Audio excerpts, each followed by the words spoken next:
The banner of public safety flew high again this week for the 87th General Assembly. From the state capitol in Little Rock, this is Speaker of the House, Robbie Wills. The House approved a bill that could help save the lives of a couple of dozen Arkansans a year, particularly Arkansas teenagers. Senate Bill 309 restricts the driving hours of 16 and 17-year-old drivers and limits the number of young people riding along with them. The bill is in the hands of the governor. I've heard the criticisms of the bill, and I understand that such a law could be a hardship for some families, especially those who live in rural areas. But this bill will save lives, and that fact trumps all objections. The bill prohibits these young drivers from being on the road between 11 p.m. and 4 a.m. unless they're coming home from a school function or from work, if they're driving because of an emergency, or if they're accompanied by a licensed driver who's 21 years of age or older. The bill also prohibits a person under 18 from driving with more than one unrelated minor passenger in the vehicle unless a licensed driver who is 21 or older is in the front passenger seat. Arkansas is 6th in the nation in the rate of traffic fatalities involving kids under 18. We're investing heavily in a trauma network this year, and this bill and other highway safety measures approved this session will help prevent trauma in the first place. No lawmaker should feel the need to apologize for a vote that saves lives. We also are making steady progress on the lottery legislation and the accompanying scholarships. Lawmakers have had more than a week to study draft legislation and make suggestions. If all goes to plan, I'd like to present that legislation to the House Rules Committee next week.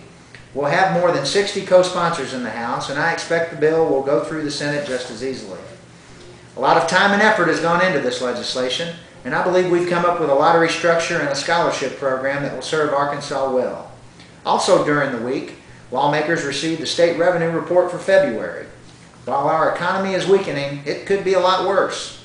State revenues for the month came in slightly above forecast, and I believe this will provide the impetus for us to cut the state sales tax on groceries by another 1%. The Senate has already approved the bill, and we've been holding it in the House until we knew more about the state's finances.